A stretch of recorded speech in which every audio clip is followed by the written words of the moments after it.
Amin hong kinikilala ang inyong sovereignty at ang inyong wisdom, ang inyong omnipresence sa aming mga buhay.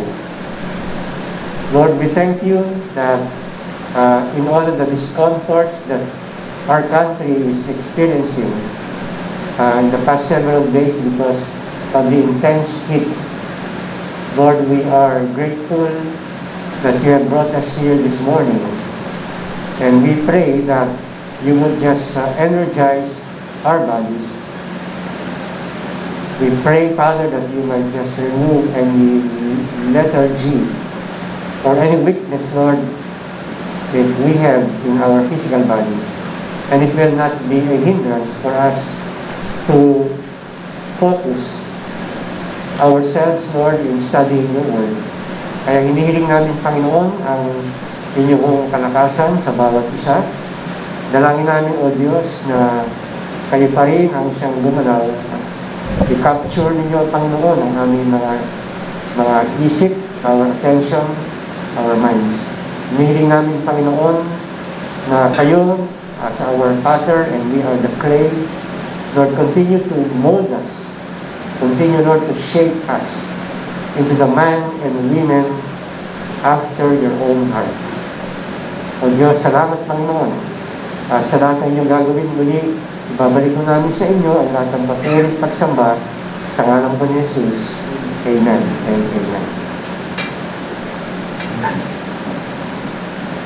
Sa atin mo ngayon pagtingin sa section ng Romans 11 na ito, Romans 11 verses 11 hanggang 15, ay muli hong ipapakita sa atin ni Apostol Pablo kung talaga bang tuluyan ng itinakwil ng Diyos ang kanyang sariling bayan.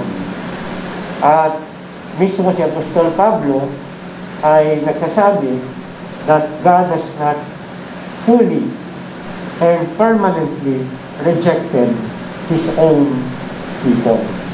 Dahil nga sila ay kanyang tinawag out of His love for them, kaya merong tinatawag na, as we have looked into the early verses of Romans 11, may mga believing remnant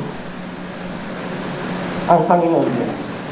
At yun ay kanyang pinpoint clearly even during the time of Elijah, when Elijah was struggling and when he was so desperate, nakakala niya ay siya na lamang ang nag-iisa na hindi yumuyuko sa Diyos na Baal.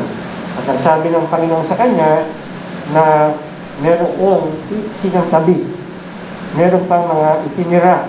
Ito yung mga believing remnants na ang total nila ay 7,000 men.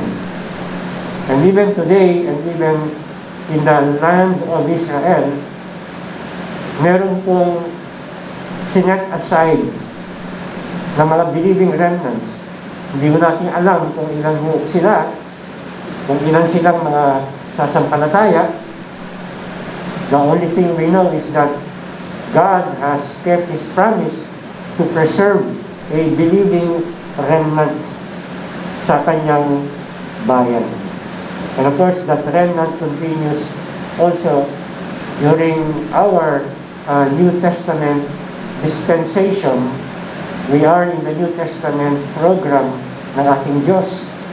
And even if not everyone in this world will believe in Him, ay meron din pong mga hinanpik ang Panginoon Diyos to be believing remnants. They are chosen by grace. Sila were foreknew by God before the foundation of the world. Pero si Apostol Pablo he was continually convincing yung kanyang mga readers, of course both Jews and Gentiles. Alam natin yung mga believers in Rome, majority, if not all of them, were Gentiles, of course. And gusto mo niyang ipakita sa mga Hentil din, yung mga Gentiles sa Rome, kung ano ho rin yung programa ng Diyos sa kanila as a consequence of the rejection ng bayang Israel. So, kanya hong he will be trying to connect the dots of history para mas lalo hong maintindihan both ng mga Hudyo and the camp of the Israelites kung bakit nagiging ganyan ang kalalagayan ng kanilang spiritual na buhay. Kaya ho, now we can see here na mayroong mga mahalagang prinsipyo na makikita ho tayo, and this again begins with a question that the Apostle Paul was of course anticipating na nasa minds ng kanyang mga Jewish as well as Gentile readers. At we begin with this, when we look at the next slide, with the question from the Apostle. So ano ho yung question ng Apostle? Ano ang sabi sa Romans 11, verse 11? Sabi niya, So I asked, did they stumble in order that they might fall? Okay? So yun po yung katanungan dyan. Did they stumble in order that they might fall?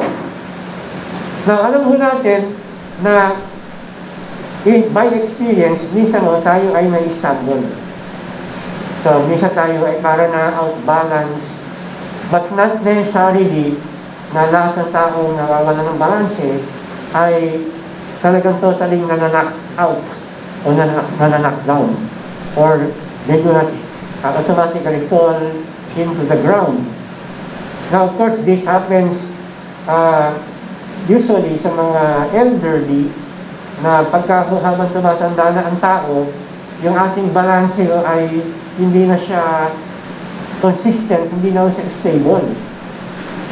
At yun nga ho, siguro dahil din sa effect din, hindi lamang ng ating weak bodies or yung ating mga mahihinang tuhod na o mahihinang mga ankles na, kung hindi rin po minsan malaking epekto rin po ng ating mga mata. Okay? Dahil pagka hindi na 20/20 vision ang iyong paningin, minsan yung mga bagay na nasa paligid mo ay hindi mo sila nakikita na maliwanag. Kaya yun ang nagiging cause ng iyong pagiging out of balance, nangyayari po yun. And even when optometricians recommend yung mga glasses na katulad mo nito, ay meron sila mga pinapaliwanag na, of course, I do not have their medical terms with me. May mga pinapaliwanag sila ng mga uri ng mga eyeglasses na kinakailangan talagang maliwanag yung nakikita mo, hindi lamang padiretso, hindi lamang palayo, hindi lamang yung mga nasa harapan mo, pati yung parang nasa rear view ng salamin mo. No? Specifically, if you are driving, or even if you're just walking. At pagka wala akong ganoon, ay nagiging limited yung landscape ng yung paningin, and it could also be it would head you sometimes to some difficulties in seeing everything from all angles in a very clear manner, at maaaring yun ang maging cause ng iyong stumbling. Or worse, baka ikaw ay matumba totally. The problem with the Israelites was that the Lord has allowed them, given them the privilege to see everything. They saw God's glory in the Old Testament. They saw, brethren, they witnessed yung pong mga miracles ng Panginoon in the Old Testament. And they had the Torah, the first 5 books of the Bible, para ma-reveal sa kanila how great God was in the Old Testament, yung kanyang paghihimala at yung kanyang favor na pinakita sa kanyang sariling bayan.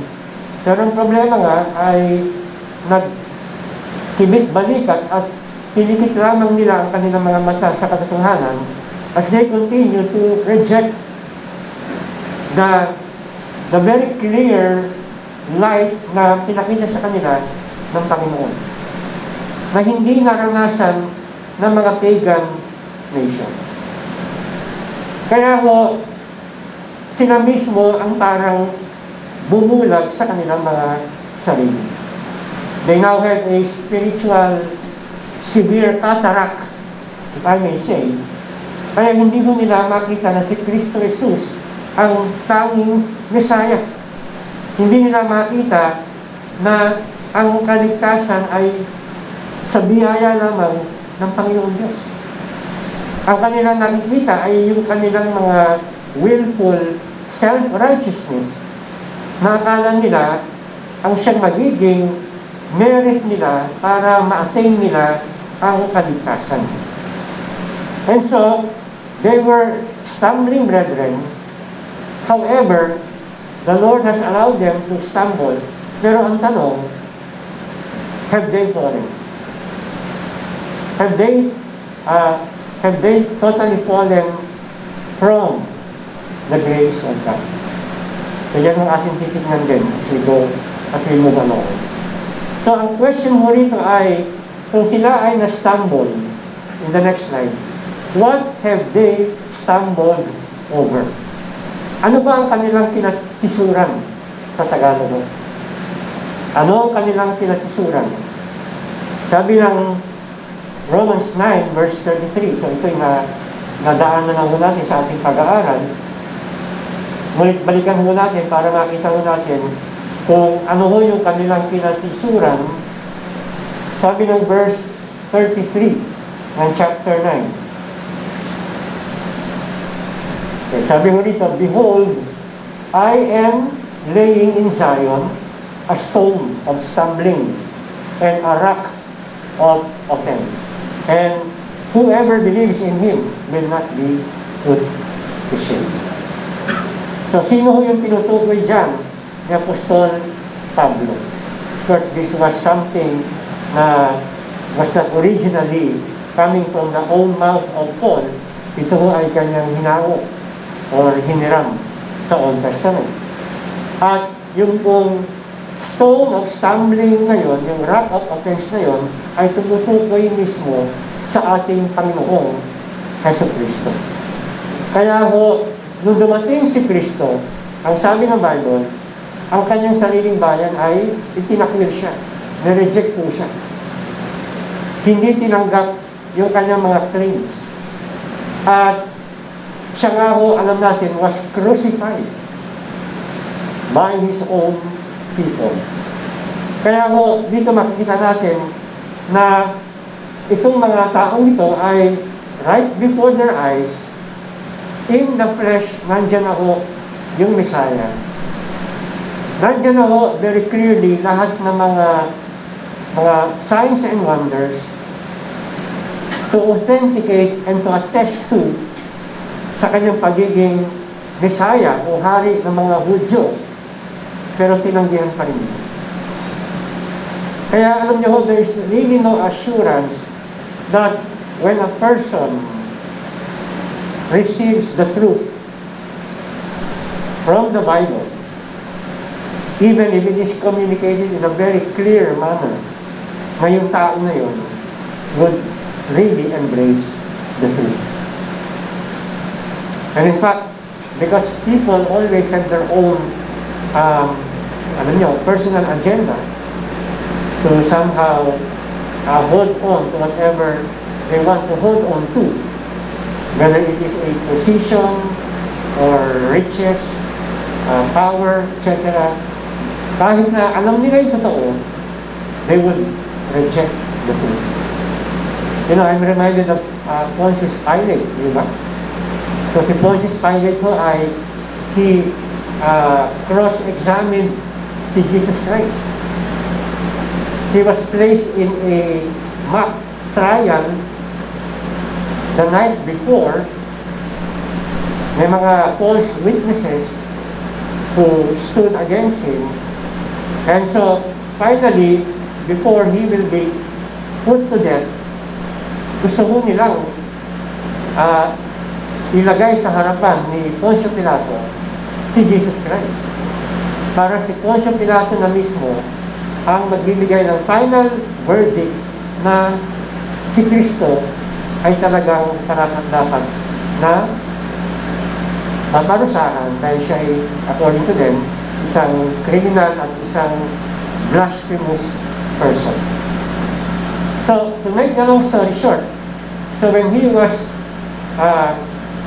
cross-examined at kung siya ay tinanong ng marami ni Poncio Pilato, ano ho ang conclusion ni Pontius Pilate?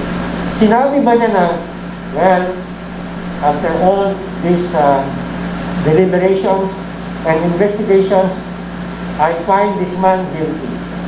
Di mo ba yung ating mababasa sa Biblia? You look at your Bible again, and you will not find anything na ganyan ang conclusion ni Pontius Pilate. In fact, it was the opposite. Ang sabi ni Pontius Pilate, I find no sin from this man. So in other words, lahat ng sinasabi nyo, yung accusations laban sa taong ito, walang basis, walang grounds. He is an innocent man, sabi ni Pontius Pilate. But because of political pressure from the religious leaders, naghugas kamay na lang si Pontius Pilate. At sabi niya, ang taong ito ay nais niyo maparusahan. I find nothing wrong with him. So, hugas kamay. Wala akong guilt dito. Lahat ng guilt nasa inyo. Sabi niya. Pero syempre, sa mata ng Diyos, he is as guilty, as equally guilty as every one of them who falsely accused him and had participation in crucifying Christ. Bakit? Kasi alam niya. Alam niya ang katotohanan na si Kristo ang nakasalanan. Sanay na si Pontius Pilate sa mga ganung bagay. Kaya alam niya kung yung tao may kasalanan, alam niya kung yung tao walang kasalanan. And he found Christ free of any guilt. And yet, ang malungkot ay he rejected the truth. But I'm saying that because, yun nga ako, when the truth confronts us brethren, the truth will either set you free or make you stumble. Dalawa lang mo yan. Ulitin ko, it will either set you free, John 8:32, or it will make you stumble. Why did they stumble, brethren, when they were face to face with the Lord Jesus Christ? Because they rejected the truth. They had other agendas in their minds, brethren. Wala silang agenda magpakumbaba at wala silang agenda na isuko yung kanilang pride sa Panginoon. They stumbled over the rock of offense and the stone that was laid in Zion. Kaya, ang tanong dito, so I ask, balik tayo sa question, did they stumble in order that they might fall? Ang sagot to, as we look at the next slide, ang sagot to, absolutely not. By no means, sabi sa ESV Bible. So ano ho ito, no? This is a very strong language na ginamit ni Paul. Parang isang tao na nasa korte at sinasabi ng mga witness na siya ay nagkasala, pero in the heart of the accused, alam niya na wala talaga siyang kasalanan. At ang kanyang reaction ay sinasabi niya na, hindi ako, ganun po siya, hindi ako ang kriminal. So this is a very strong language na ginamit po ni Paul. Kung nag-aakala kayo na totally na iniwan ng Diyos ang mga Israelita, sinasabi ni Paul very emphatically, absolutely not. There is no way na gagawin yan ng Panginoon Diyos. Because God has to deny Himself kung kanyang gagawin yan. God has to be imperfect in His ways kung kanyang tatalikuran ang kanyang mga tinawag at ang kanyang sovereign purpose. Kaya sabi niya yan, absolutely not. Ibig sabihin, ang gawa ng Diyos, ang programa ng Diyos sa mga Israelita, hindi pa mo tapos. Amen? So when you see an Israelite, kung kayo may makita ng Hudyo, may nakilala kayong Hudyo, huwag natin isipin na, well, talagang pinalimutan na ng Diyos ang mga Hudyo. Hindi ho. Meron pang absolute purpose ang Diyos sa kanila. Kaya nga ho, lagi nasa world headlines ang bayan ng Israel. Amen? Lagi ho natin nakikita sila. Kaya lagi ho may something significant na nangyayari doon ho sa Middle East. At ang sentro ho ng lahat ng yan ay hindi ho ang Sodom and Gomorrah, hindi ho yung mga Amorites, hindi ho yung mga kung sino-sinong mga Arab nations. Ang pinaka-sentro ho lagi niyan ay ang Israel. Dahil hindi pa tapos, because yung script ng Panginoon ay gumugulong, mga kapatid. Gumagalaw. It's running. Hanggang sa, kung magawa sa aeroplano, ay nandito ho yung point of origin, yung destination po, yung journey continues. At yung piloto, walang iba kundi ang ating Panginoong Diyos, ay kung saan yung mga dadaanan, He makes sure sa dadaanan ho, yung mga bagay na yon, yung trajectory, hanggang sa makarating mismo doon sa landing destinations. Dahil hindi pa tapos ang plano ng Diyos sa kanyang bayan. Kaya hindi ho maaaring ang church ang siyang nag-replace na sa Israel. Because if that is the case, edi tapos na ang purpose ng Lord sa mga Israelita. Pero hindi po yun. There is a distinction between the identity of the church and the people or the nation of Israel or the Jews. Now we move on and we look at the clarification. And the clarification here ay atin mo makikita doon mo sa latter part ng verse 11 hanggang sa kabuuan ng verse 12. Ang sabi ko yan, rather through their trespass, salvation has come to the Gentiles, so as to make Israel jealous. So, we can see here na yung pong maingat na pagpapaliwanag dito ni Pablo na sinasabi niya na yung pagkatisod ng mga Israelita ay hindi siya isang permanenteng pagbaksak. Ano? Yun parang sa boxing, di ba? Parang mabaksak yung boksingero, pero nakatayo naman. Before the count of 10. 10 ba o 8? Hindi ko na maalala. Nakatayo pa. So, hindi naging permanente. Yung iba ka nakakabawi pa. Minsan may mga pinapanood ako sa YouTube na yung mga greatest comebacks in boxing matches. Ano?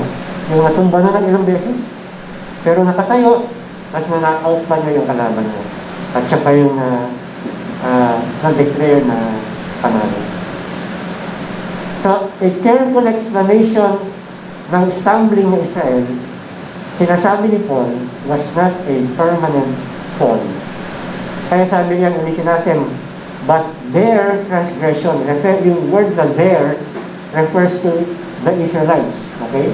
At yung transgression, ano ba yung specific na kasalanan po nila? Yung kanilang rejection kay Christ. So yun po yung specific na kakahulugan ng salitang transgression. Yung kanilang pagtakwil kay Kristo at yung kanilang, siyempre, pagpapapako kay Kristo Jesus. Now, we can see here, brethren, na dahil po sa kanilang rejection kay Christ, ano ngayon ang nangyari? Ang kaligtasan ay dumating. Dumating ho. Ang naging outflow nun ay ang kaligtasan ng mga hindi Hudyo. Sino ho sila? Tayo. Tingnan. Tayo. Tayo mga Hintil.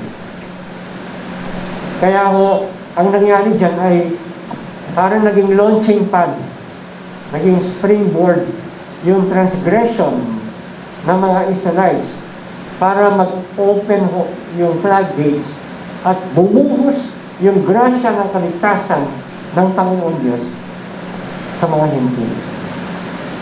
At mamaya ho, makita natin, papaliwanag ni Pablo, ano ang dahilan ng Panginoon Diyos yan? Aside of course, that He might be given all the glory, ano pa yung isang mahalagang dahilan niya in relation to Israel? Kaya we can see here, brethren, magbigay tayo ng halimbawa rito, no? Na yung pag-open ng floodgates of spiritual salvation sa mga Gentiles. Tignan mo natin in the next slide, yung isa sa mga nangyari in the early church based on the record of Acts 13, simula ho sa verse 48. Sabi ko yan, when the Gentiles heard this, they began rejoicing and glorifying the word of the Lord. And as many as had been appointed to eternal life, believed. So siyempre, nandiyan po yung mga Hudyo, they were incited the devout women of prominence and the leading men of the city and instigated a persecution against Paul and Barnabas. Pero it doesn't matter. It doesn't matter, brethren, even if there was persecution against God's servants. Ang mahalaga dyan, narinig na ng mga Gentiles ang mabuting balita. Dahil isinara ng mga Hudyo ang kanilang pintuan sa Ebanghelyo, ang Panginoon Diyos, hindi mo siya pwede ma-confine into a corner o sa isang karton na parang wala na siyang ibang magagawa pa. Hindi ho eh. Ang Diyos ho, para siyang isang, sabi mo na chess grandmaster, na He is always 100 moves advance sa kanyang mga lesser opponents. Kaya, kung akala ho ng Diablo ay nung sinara ng mga Hudyo yung kanilang puso kay Kristo at sa kanyang Ebanghelyo, ay wala nang magagawa ang Diyos para ipalaganap ang kanyang Ebanghelyo, ay nagkakamali ho ang Diablo. Dahil in the grand scheme of things in eternity past, naka-scripted ho eh. The master plan of God's story in history. Na magiging launching pad yung rejection ng mga Israelites para magbukas ang pintuan naman para sa mga Hudyo. And of course, we can see a small sampling of that in Acts chapter 10, na bago dumating yung ministry ho ni Apostol Pablo, si Pedro ho ay ginamit din ng Panginoon Diyos sa isang Gentile sa Romans chapter 10. In fact, si Peter ay isang Hudyo. So remember, it was not a Gentile that was used by God to share the gospel, to another Gentile, but it was a Jew. Beginning with Peter, who was resistant at the beginning. Na sinasabi niya na, Lord, I cannot come and go to a house, the house of a Gentile. I think it was Cornelius, kung daw nagkakamali, sa Acts chapter 10. And the Lord gave him something to really understand God's purpose for the Gentiles. At siya ho ay nagkaroon ng vision, like a dream, na kung saan God was telling him, as the Lord was bringing down a blanket full of unclean animals and commanding Peter to partake. And Peter was vehemently disagreeing at sabi niya, Lord, I have never eaten any unclean animal. At sabi ng Panginoon sa kanya, ang aking itinuring na malinis ay hindi na marumi. At naintindihan ni Pedro ang sinasabi ng Panginoon, na binubuksan ng Panginoon Diyos ang kaligtasan para sa mga hintil dahil lilinisin din ng Panginoon Diyos ang kanilang mga buhay sa mga magitan ng kanyang kaligtasan. So, to make the long story short, pumunta roon si Pedro, pinangaral niya ang mabuting balita, at si Cornelius at ang kanyang household, at kung sino man yung mga naroon na nakarinig, ay kumilala. At sinabi ni Pedro, and I'm sure he was so amazed and joyful, now I understand that God is no respecter of people. Because any country, sabi niya, na may takot sa Diyos, ay kanya tinatanggap. And so, that leads now, brethren, to the calling of the Apostle Paul to be the light to the Gentiles. And this will be the ministry of Paul from day one. And here in Acts chapter 13, we can see here, brethren, na yung mga hentil, nung narinig nila ang mabuting balita, they rejoice, they glorify the Lord. Meaning to say, sila ho ay na-convert. Why? Now we can see here, brethren, the inscrutable purpose of God for those whom He has foreordained to salvation. And as many as had been appointed to eternal life, ang sabi niyan, believe. Amen? Kaya ulitin ko yung sinabi yung pinot from Steve Lawson last time. Those who have been foreordained before time will be justified in time. Those who have been foreordained before time will be justified in time.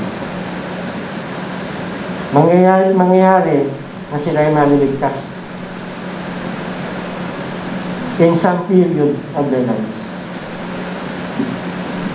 So, kaya it doesn't matter yung persecution.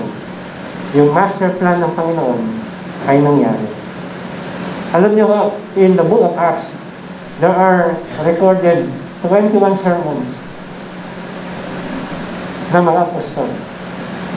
Kaya nga, sabi ng isang pastor, dapat daw hindi Acts of the Apostles ang title, kundi Sermons of the Apostles. So in the early church, binibigyan po talaga nila ng kahalagahan at oras ang pangangaral ng salita nila. Hindi mo nila sinishort circuit ang salita ng Diyos. Lagi yung central ang teaching, ang explanation, ang exposition ng salita ng Panginoon. They were discussing always God's Word. At yun ang nakakalungkot sa panahon mo natin ngayon. In the modern era, the church is trying to lessen and lessen the time given to the teaching and the preaching of God's Word. Kaya nga sa Amerika, for example, ang kanila ho doong parang biruan, pag ikaw ay naimbitahan, blessed is the preacher who preaches briefly because he will be invited again. So, can you imagine, it might be a very sarcastic statement, pero that only reveals yung condition ng spirituality ng mga churches na hindi sila makatagal sa preaching na mahaba.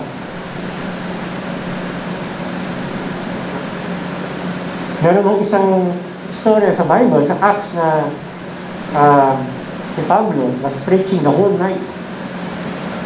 And there was a young man sitting on the window. Nakalimutan ka lang pangalan mo niya. Epicus? Okay. Tama. So, ang nangyari sa kanya ay nakatulog siya. At siya ay namatay. Pero by God's grace, siya ay binuhay. Kaya mabuti na lang hindi tayo nakaupo sa malapit sa bintana, at baka may mahulog. Baka may mahulog. So, we can see here, brethren, that's why the church was so strong and powerful and influential and very much fruit in the early church because, brethren, the Word of God was in its proper place. It was given prominence by how it was accepted, by how it is received, by how it is proclaimed, and by how much time given to it. Today, there's so much, in the many churches today, there's just so much socialization and very brief Bible discussion. Again, there is always a place for socialization and fellowship, but they should never replace the prominence and the centrality of the preaching of the Word of God. Para hindi mo maging anemic ang iglesia, kundi maging healthy. Sabi mo ni Steve Lawson in the next slide, God's stunning brilliance, God uses the unbelief of Israel as a launching pad for the gospel to go to the four corners of the world, and what they mean for evil, God means for good. God causes all things to work together for good. So yun ang ating makikita, we agree with Steve Lawson, na ganun yung brilliance ng Panginoon Diyos. Nagagamitin niya yung po kawalan ng pananampalataya ng Israel para ito ang maging parang trampoline. Trampoline yan. Trampoline. A springboard para yung kanyang ebanghelyo ay tumalon na napakataas at umabot doon sa kabilang bakod na kung saan ang mga taong naroon sa kabilang bakod ay ang mga hentil na katulad po natin. Isn't that amazing, brethren? Nakarunungan ng Diyos. Kaya yung kasamaan na ginawa ng mga Hudyo, God turned it around for the good of His glory and for the good of those who are outside of the chosen race of the Jews. Kaya, ano ang purpose dito? Sabi ng verse 11, to make them, again, yung pinagre-refer sa Israel, para sila ay malibugho sa Tagalog, to make them jealous. Kaya yung salitang jealous, hindi mo yan first time na na-encounter natin dito, sa ating pag-aaral. Nakita na natin yan sa Romans 10 verse 19. Balikan lang natin ang Romans 10:19. Sabi diyan, but I ask, did Israel not understand? First, Moses says, I will make you jealous of those who are not a nation. With a foolish nation, I will make you angry. So doon nabanggit na. At ngayon naman po ay na-expand ni Pablo yung kanyang sinabi rito in Romans 10:19. Just to make sure na kung merong hindi nakakaintindi ng kanyang sinabi doon sa Romans 10:19 ay papaliwanag niya ulit even in a microscopic way. Diba, when you look under a microscope, kung ano man yung nandoon na organism under the microscope na hindi mo makita yung detalye by your ordinary eyesight, makikita mo dahil minamagnify ng microscope. Whether it's an insect or whatever na maliit na hindi makita ng bare eye natin. Ganun ho ang ginagawa ni Apostol Pablo. Even in going back to the word jealous, pinaquote niya ho rito ang Deuteronomy chapter 32 verse 21, I will make you jealous by that which is not a nation. So, ang isang dahilan, mahalagang dahilan, kung bakit po ang mga Gentiles naman ang tinawag ng Panginoon Diyos to be, to know the Lord Jesus Christ, ay para mag-cause ng jealousy. Or we can say, pagka-inggit din sa bahagi ng mga Hudyo. Parang, of course, this is not a perfect illustration, pero para mas makuha natin yung punto, parang ganito. So, nakapag-break up ka sa girlfriend mo. Ngayon yung girlfriend mo, you found out the following day, nakipag-on sa best friend mo. So ngayon, kaya pa naginawa yun ng girlfriend mo, ng ex-girlfriend mo, dahil gusto kanyang pagsilosin. Kaya, of all the people in the world, nakipagrelasyon sa BFF mo. So ngayon, ang naging dating sa kanya ay nagselos. Kaya sabi niya sa kanyang sarili, hindi pwede ito. Naghiwalay kami, tapos yung sariling best friend ko ang kanyang ginawang boyfriend.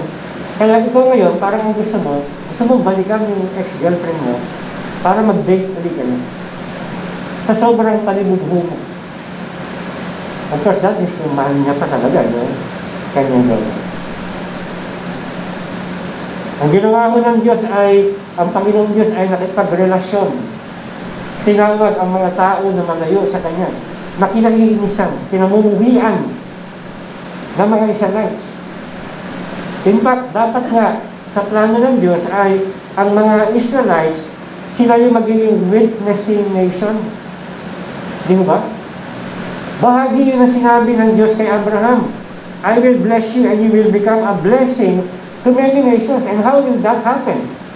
How can they fulfill being a blessing to other nations? By witnessing to them the gospel of Christ. Pero hindi ko nila ginawa. Because they believe everybody else do not deserve God's grace and salvation except sila lang. So they hoard the gospel, sinolo nila ang Ebanghelyo. And they think na, hindi pwedeng ibahagi because everybody else does not deserve it. Kaya nga pride yun. It is pride that if you think that you alone deserve the gospel, and therefore you do not share it to others, ay pride. Ganun ho mga Israelita. And that's the reason why Jonah did not go to Nineveh. These people do not deserve. And when God showed favor because they listened to the preaching of Jonah, and then they repented of their sins, so God was definitely happy, but Jonah was definitely what? Disappointed. But disappointment is an understatement. He was exasperated, nagmumukmuk sa isang sulok. And God caused what? A shade to grow para mabigyan, maisan yung init na nararamdaman mo ni Jonah. And then, what happened? God also caused a worm para kainin po yung dahon or whatever part of that plant na nagbibigay ng shade sa kanya. At naawa si Jonah. Di ba? Naawa siya unang-una sa kanyang sarili. Nung nawala yung shade sa kanya, naawa rin siya sa halaman. At ginamit siya ng object lesson ng Panginoon sa kanya. Kung kinaawaan mo ang ganitong bagay, mas lalo na ako. Nilikha ko mga tao na yan. Masama ba na hindi ko sila kaawaan? At bigyan ng babala kung sila magsisi, sila yung aking patawarin at hindi na para sa akin. Kasi ganun mo yung puso ng mga Israelita. Wala silang awa sa ibang mga tao. Now of course, when I say wala silang awa sa ibang mga tao, I am not, by the way, making a sweeping statement. Ang tinutuloy ko lang po rito ay when it comes to salvation. You can see a lot of good-natured Jews, by the way, na natulungin, na kind, pero pag pinag-usapan nila, ang kaligtasan, yan ako iinit ang ulo nila. Yan ang magtitintig yung kanilang tenga. At sinabi mo na si Jesus Christ ang tagapagligtas at wala nang ibang kaligtasan maliban sa kanila. So, doon ako lalabas yung kanilang sunay. Hindi ka nga. To make them jealous. Sabihin nila na, teka, dati sa amin yan. Bakit kinuha ng Diyos ibinigay sa iba? You know, it's like a little kid na may laruan siyang maganda, nagsawa na siya, hindi niya nilalaro, hindi na nga niya pinapansin, hindi na nga niya alam na meron siyang ganun laruan, kaya lalo pa sa atin, pinahiram ng kanyang magulang sa isang bata, nung nakita niya na nag-i-enjoy yung bata dun sa laruan, na pinalimutan niya at hindi niya nilalaro, nainggit, naging jealous. So, binabaliwala nila ang ebanghelyo na napakahalaga sa kanilang kaligtasan, ngayon binigay sa iba. Ang layunin ng Diyos ay sana magkaroon sila ng tinatawag na holy envy. It's the only envy na acceptable sa Diyos. Ika nga. It's a holy envy. You know, when you become a Christian, at yung mga family members mo ay hindi pa mananampalataya, and God places His hand of favor upon you, and God blesses your life, you know, just like what happened to Joseph when he was in a foreign land, he was in a difficult, hard situation, and yet God was blessing him, sabi ng Bible. And those around him were wondering, bakit kaya there's something in Joseph na napakaganda. There's something in his character na kakaiba. There's something in his aura and countenance na hindi mo makikita sa isang ordinaryong manlilingkod, sa isang ordinaryong prisoner. Anong meron siya na wala sa atin? And they want to know. Joseph was adorning the gospel. And it makes the gospel in the eyes of others more attractive. At pagka po, gano'n ang ating testimonya, mga kapatid, hindi kaya magiging interesado rin yung mga unbelieving loved ones mo and friends na sabihin, what's up? What's up, bro? Ano mong meron sa'yo? Parang gusto rin namin yun. Amen? They had holy envy. Kaya sabi ng next slide, sa verse 12, now, if their failure, referring to Israel's sin of rejecting Christ and rejecting the gospel. Now the word failure dito ho, in the Greek, essentially means utter defeat. Isang napakalaking pagkatalo, an enormous failure. Kaya ho yung kanilang pag-reject kay Christ, In reality, they were the biggest loser. Sila yung sinasabi ng Panginoon na even if a man gains the whole world and yet forfeits his soul, what can he give in exchange for that? Wala. He is the biggest loser. It is a total disaster when any Jew or any person rejects the Lord Jesus Christ. It is the biggest mistake that you will do in your life. After defeat. Pero sabi naman ni Paul, they notice yung kanilang pagkalugi, pagkayaman naman ng mundo. Anong ibig sabihin ng pagkayaman naman ng mundo?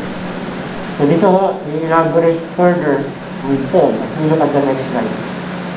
This is our last point, the elaboration or the magnification ng kanyang sinasabi in the early verses.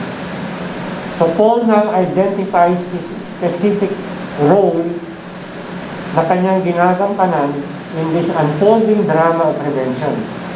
Sabi niya sa verse 13, but I am speaking to you who are Gentiles. So parang sinasabi niya, ako na nagbabahagi sa inyo na mga hintil. Again, referring to the people in the Church of Rome na mga hintil. Sabi niya, sino ba ako na nagbabahagi sa inyo? Ako hindi hintil. Ako ay isang Hudyo. Hindi ba Roman citizen siya, Pastor? O, pero yun ay kanyang na-acquire naman. But in flesh and blood, siya ay pure-blooded. Hebrew of Hebrew, sabi niya, from the tribe of Benjamin. So talaga siya ay Hudyo. Pero sino ang ginamit ng Panginoon para ipalaganap ang mabuting balita sa mga hintil? Hindi isang hintil, kundi isang Hudyo. So ginagamit niya ang kanyang halimbawa para ipakita na God has not totally rejected the Jews. Ako ang halimbawa ng yan, sabi ni Father. Kaya you can see na sa kanyang panalangin sa mga Hudyo, in the next slide, if we go back to chapter 10, verse 1, sabi niya roon, my heart's desire and my prayer to God for them is their salvation. Kaligtasan nila. So dito hindi niya sinusubuan ang kaligtasan ng kanyang fellow countrymen. Lagi nasa puso niya na sila ay ipanalangin. At sabi niya nga sa verse 3 ng chapter 9 of Romans, ito yung talagang mind-boggling sa kanyang prayer. Sabi niya, I could wish I myself were accursed, separated from Christ for the sake of my brethren, my kinsmen, according to the flesh. So kung pwede magkaroon ng switch, kahit na magkaroon ng ng pagkapalit. Pero siyempre, ang kaligtasan mo ay permanent and non-transferable. Pero kung pwede lang, sabi niya, he was willing enough na mag-switch ng places na siya na lamang ang magpunta sa ilalim ng paghuhukom ng Diyos at sa impyerno nang sa gayon ay maligtas ang kanyang mga kababayan. Kaya si Paul, next slide, was still wanting to reach his fellow countrymen, meaning yung mga Hudyo, ng Ebanghelyo ng Panginoon. So he was just, following what is in the heart of God. If God has not totally rejected and forsaken His own people, why would Paul do otherwise? Di ba? Kung meron kayong mga unbelieving friends and loved ones, sila po kayo sinukuan na ninyo.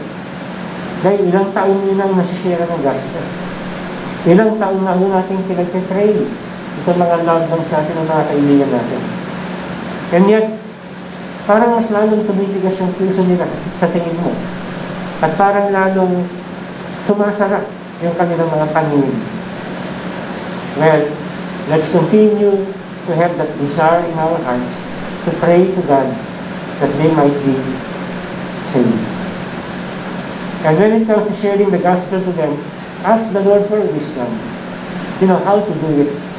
Paano sila i-approach, how to say the gospel.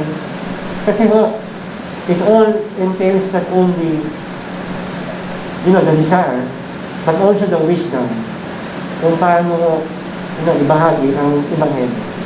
Now, I'm not saying that there is power in strategy or method, pero mahalaga rin po kasi yun.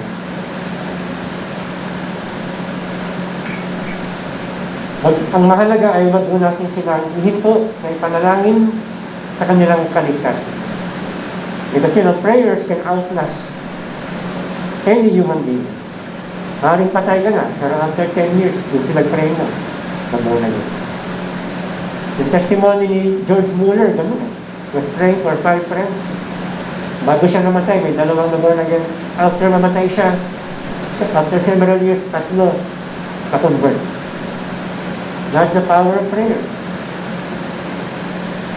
Wanting to reach his fellow countrymen si Paul with the gospel.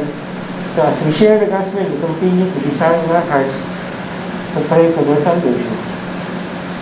Now in the next slide, he re-explains this one. In fact, with the word for, which introduces an explanation. For if their rejection. Ayan yung word na there, sila, ay tumutukoy sa karamihan ng mga Israelita. The word rejection is another synonym o kapareho ng ibig sabihin sa salitang unbelief. Unbelief. It is a Greek word which means a throwing away. A throwing away. Binigay sa kanilang ebanghelyo, anong ginawa nila? Inunit. Tinapon sa basura. Hindi kinilala ng ebanghelyo ang tanging paraan ng kaligtasan. They just totally threw it away and thought, when you throw away something, what you're saying is, walang gamit siya. Diba? Walang gamit siya. Kasi sinasabi nila, walang gamit si Kristo, walang gamit ang kanyang mensahe, walang gamit ang ibang mensahe. Total rejection. Pero sabi naman ni Paul in the next slide, for the rejection is the reconciliation of the world. A reconciliation is when two parties are alienated, makahiwalay, and have had a major, massive disagreement. And reconciliation now brings the two together. So magkaaway mo, matinding magkaaway. Anong ginawa mo ng Diyos? Ang ginawa ng Diyos, itong mga Hudyo, ay itong mga Hentil, anong ginawa ng Panginoon, ay nilapit sa Kanya. He bridges the gap between the Gentiles and the heavenly kingdom and brought them. Kaya even us as Gentiles are now considered, as we have believed in Christ, as children of the Heavenly Father. And the Gentile nations, in the next slide, are at enmity with God, and God is hostile towards sinners, but in His great love, the gospel. Kaya mahalagang way, ang ebanghelyo, ang paraan ng reconciliation to bring the two back together so that the Gentiles may be at peace with God. Ano ang sinabi ni Paul sa Romans 5 verse 1? Therefore, since we have been justified by faith, we have peace with God through our Lord Jesus Christ. And then when we also look at verse 10 of chapter 5, for if while we were enemies, we were reconciled to God by the death of His Son, much more now that we are reconciled shall we be saved by His blood. So yung reconciliatory work ng Panginoon Diyos, He accomplished among the Gentiles. He has justified us by faith in the name of His Son, Jesus Christ. Kaya ngayon ho, hindi mo na kalaban ng Diyos. Hindi ka na rin kalaban ng Panginoon Diyos. Hindi na tayo hostile. Hindi na ho natin inaaway ang Diyos. Mahal na natin siya. Kaya nga ho, sinasamba na natin siya. Yung ginagawa ho natin dito ay hindi ho pakitang tao. Something happened to us. A miracle of salvation that brought us to be part of God's family. Kaya ho, as a church brethren, we are a testament of redeemed people expressing eternal gratitude. Kaya ho, every Sunday, brethren, is a highlight of our lives. And people ask you, ano bang highlight ng buhay mo? It's every Sunday. Because it's God's day, and as a church, as a member of His family, I express my gratitude through worship, through the study of God's Word, and through fellowship with my fellow redeemed saints because of the reconciliation work ng Panginoon. In verse 15, it continues, next slide, continues to unfold what will their acceptance be. Again, yung word na there naman dito would refer to Israel.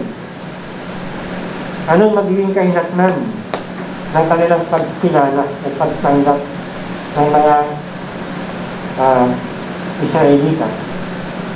Sabi niyan, acceptance means their acceptance of the gospel leads to their acceptance with God. Kaya sabi niyan, for if their rejection means the reconciliation of the world, what will their acceptance mean but life from them? So, from the lesser to the greater principle, yung lesser ho, yung kanilang trespass, which is the rejection of the gospel, brings riches, untold riches to the Gentiles. Eh mas lalo na, pag dumating yung panahon, sabi ni Pablo, na magising, they will come to their senses, ang mga Hudyo. What would that mean?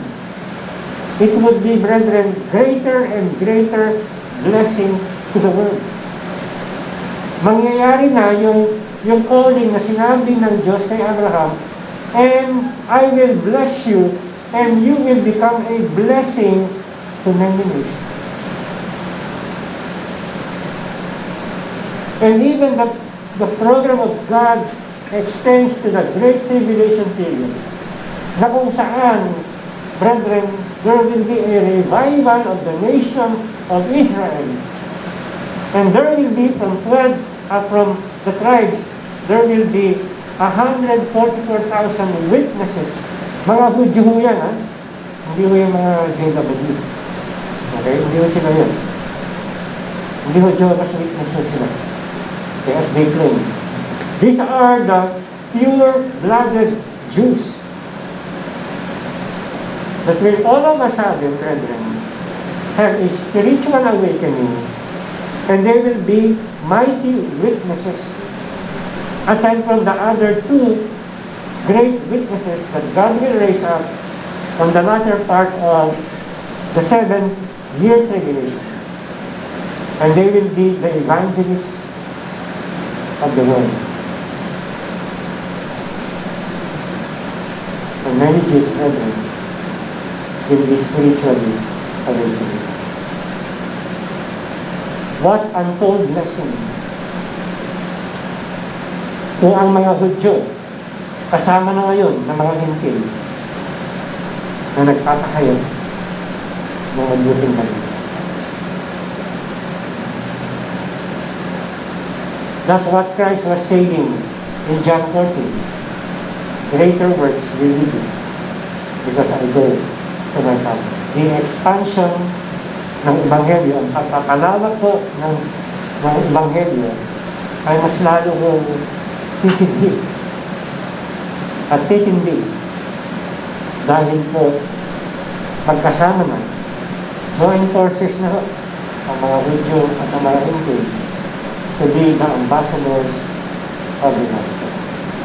And that means their acceptance will become light from the Lord. So the gospel message, next slide, is nothing less than light from the Lord. Now, gusto ko magbigay sa inyo ng isang mahalagang cross-reference when we talk about being brought to life from death. In the book of Ezekiel, this is one of the great chapters in the Bible when we talk about regeneration. In Ezekiel chapter 37, I hope you're still hanging with me. Amen? Nakisabi nga, amen? Amen. Amen. So Ezekiel 37, now ito ho, ang passage nito is about the vision of the valley of dry bones. Now sabi ng verse 1, the hand of the Lord was upon me, and He brought me out by the Spirit of the Lord and set me down the valley in the middle of the valley. And it was full of bones. So mga patay, mga ano na no? Na parang na sun-bleached na sila ng araw. Mga bangkay. At sabi niya, He causes me to pass among them, round about, and behold, there were many on the surface of the valley, and lo, they were very dry. So, karamihan po hindi nga nailibing na. Hindi na nailibing. At sinabi ng Diyos sa kanya, Son of man, pwede bang mabuhay ang mga guto na yan, mga bangkay na yan? At sabi niya, Lord, kayo nakakaalam. Yan ang sagot ko ni Ezekiel. You know, every time God asks you, ano sa tingin mo? Same answer. Lord, kayo nakakaalam. The same thing na sinabi ni Peter when, I think for the third time, sinabi na, Simon, do you love me? Sabi ni Simon, Lord, you know, kayo ko nakakaalam. But again, sinabi ng Diyos sa kanya, prophesy. Meaning, pag sinabi prophesy, you preach over these bones. And say to them, O dry bones, makinig sa salita ng Panginoon. You know, pagka babasahin mo ito, isipin mo, ano ba ito? Dinuloko ba siya ng Diyos? Sabi ng Diyos sa kanya, pangaral ka. Siguro kung ikaw si Ezekiel, Panginoon, nasan mo yung taong buhay para pangaralan? Eh, mga patay ko ito. Parang sinabi ng Diyos sa'yo, sinabi, Brother Sam, punta ka sa sementeryo ng, sementeryo ba sa Laguna? Ay, siyempre meron naman. Sorry. So, punta ka sa sementeryo ng Pasita, Pasita, ng San Pedro, siyempre meron. At, mangaral ka ron sa mga nasa libingan. You know, it's very illogical. At parang sabihin mo, Lord po, baka hindi ikaw yan. Pero yun ang sinabi ng Diyos sa kanya. Tumayo ka dyan, mangaral ka. Sabi ng verse 5, Thus says the Lord God to these bones, Behold, I will cause breath to enter you, that you may come to life. I will put sinews on you, let flesh grow back on you, and cover you with skin, and put breath in you, so that you may come alive, and you will know that I am the Lord. Bubuuin ulit ng Diyos. Kung ano man ang nawala. At bubuhayin. So I prophesied, sabi ni Ezekiel, nangaral siya sa mga dead bones na yan. So yun yan, the bone Christian ministry. And as he was prophesying, brethren, something strange happened. Sabi niya, there was a noise, and behold, there was a rattling, and the bones came together, bone to its bone, and I looked, and behold, sinews were on them, and flesh grew and skin covered them, but there was no breath in them. Then he said to me, prophesy to the breath. Ibig sabihin niyan, yung breath and spirit ko, same word lang niya sa Hebrew language. So in other words, sinasabi niya, you pray to the Spirit. You pray to the Holy Spirit so that His power will come upon these bones, these dead bodies. So, thus says the Lord God, come from the four winds of breath and breathe on this slain that they might come to life. So I prophesied as He commanded me, and the breath came into them, and they came to life and stood on their feet, an exceeding great army. Then He said to me, Son of man, these bones are the whole house of Israel. So binibigay na ho niya rito yung paliwanag. These are the whole house of Israel. Behold, they say, our bones are dried up, and our hope has perished. We are completely cut off. Therefore, prophesy to them. Verse 12. Thus says the Lord God, behold, I will open your graves and cause you to come up out of your graves. So, ano ang ibig sabihin niya? Meron mo initial fulfillment na ng sinabi ng Panginoon. Na kung saan yung mga Israelites will return back from Babylon to the promised land. Pagkatapos ng kanilang Babylonian captivity. Pero, hindi mo nagtatapos doon. Kasi ano lang yan, maliit ang installment lang yan ng fulfillment ng sinabi ng Panginoon Diyos. Yung ultimate fulfillment nito ay mangyari in the future na kung saan sinasabi roon sa verse 26 when all Israel will be saved. Ganun mo ang Diyos. You know how many times I've been invited to a gathering na kung saan halos lahat ay, hindi man lahat, mga dry bones. Spiritually dead people. You know, it's easier to preach every Sunday at DLCM. Kasi alam natin dito na most, if not all, tayo ay mga buhay spiritually. Amen? Pero when you are in a gathering full of unbelievers, you know, as a preacher, you have to believe na God is still in the business of resurrecting spiritually dead people.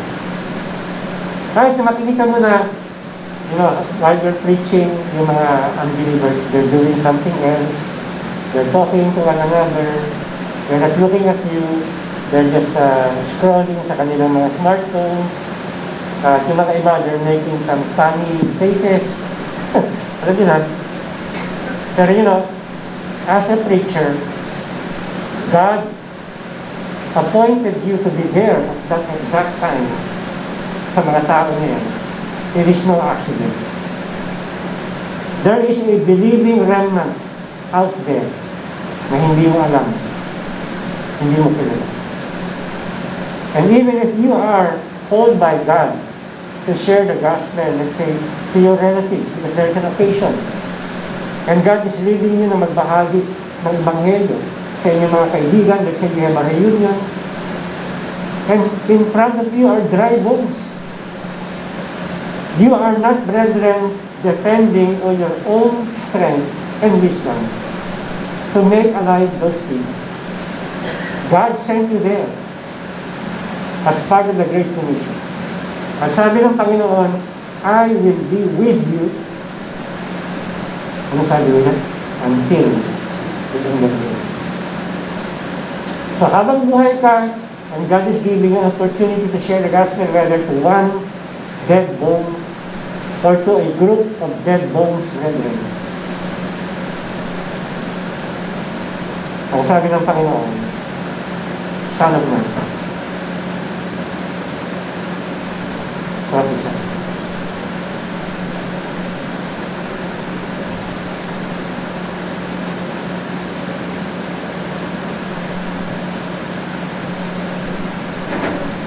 Until the Lord returns, brethren, yan ho ang atin hong mission.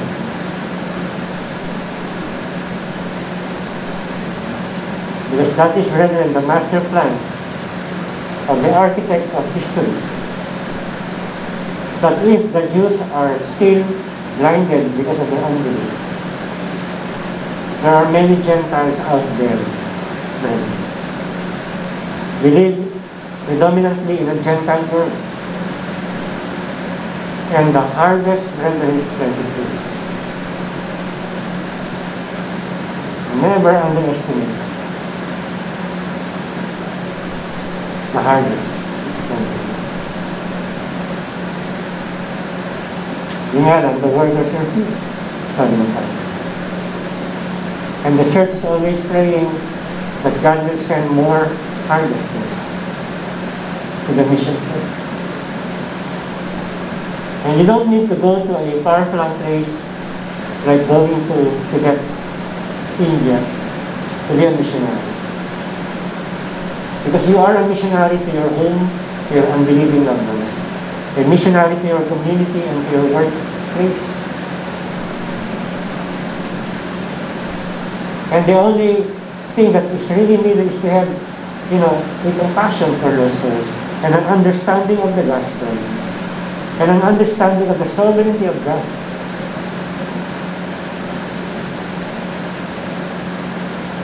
In believing that the gospel still and will always have the power to save. Tayo rin na lang.